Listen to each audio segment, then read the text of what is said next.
19 of the FIM Motocross World Championship, the MXGP of Belgium at Lommel. Jorge Prado grabbed his 18th Fox hole shot of the season, but around the mid-pack, Jorge Prado, the home favourite, fell, and he would pick himself up right at the back of the field and have to put on a heroic charge to get himself back towards the front. Didn't take him long, though. Third and fourth, the two FNH Kawasaki's of Sterry and Jacoby. Vlaanderen fell. Eventually, he came home in 7th position. Thomas Olsen fell in qualifying on the jump before this one. He fell again on race day from 4th place. He would not rejoin the race. Jorge Prado, after 2 laps, was up to 8th.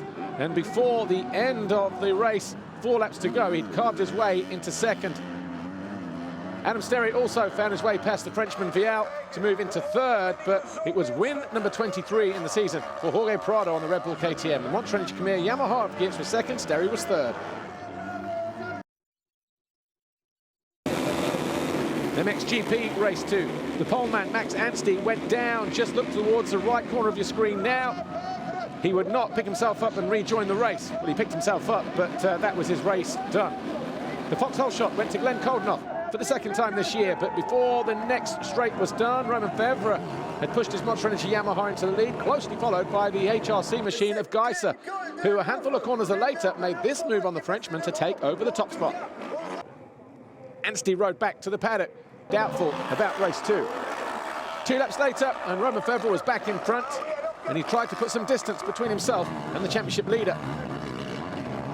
Jeremy Seewer was also on a charge. He made his move on Arno Tonis to move into 4th place. And Jeremy Van Horbeke was also in good mood as well. This aggressive pass on Jonas eventually got him up to 6th.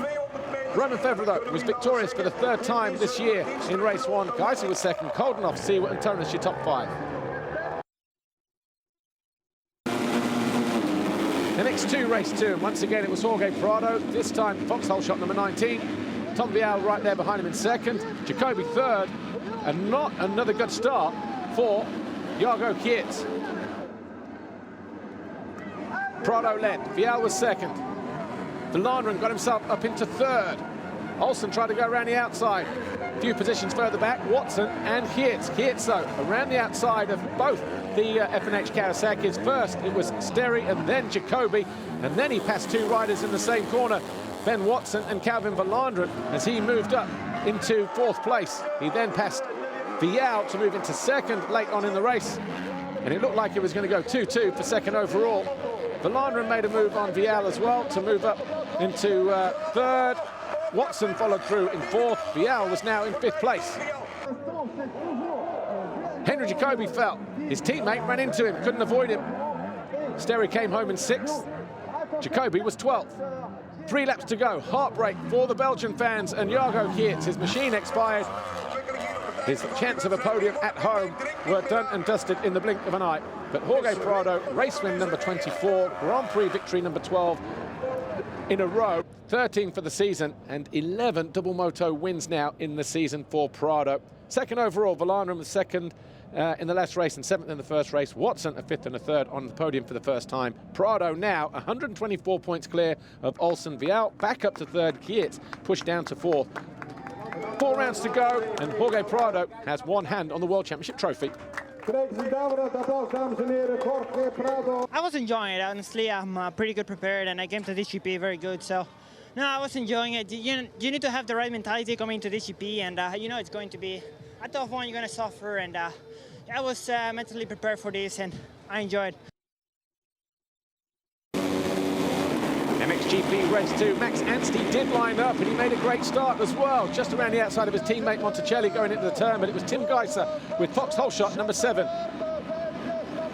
Jeremy Van Horbeke came out 2nd, just ahead of Glenn Coldenhoff. Tonis was in there as well, just behind him. And Anstey up the inside on the number 99 was in no mood for messing around, and he played his cards early. The standing construct KTM nudged aside his teammate Coldenhoff, and then went around the outside of Van Horbeke and was quickly into 2nd. He then set his sights on Gajser. And 4 laps later, the Brit was through into the lead. Anstey, a former 3-time winner in MX2 here, but then with 5-6 laps to go, Anstey threw it away. Gajser took over the lead. Anstey was able to pick himself up back in 2nd, as Van Horbeke fell, eventually down to 7th place.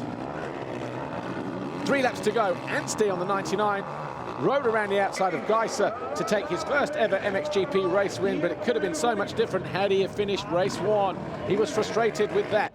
Gajser came home second, Coldenhoff third, Febvre and Seewer your top 5, and it was Gajser on the podium.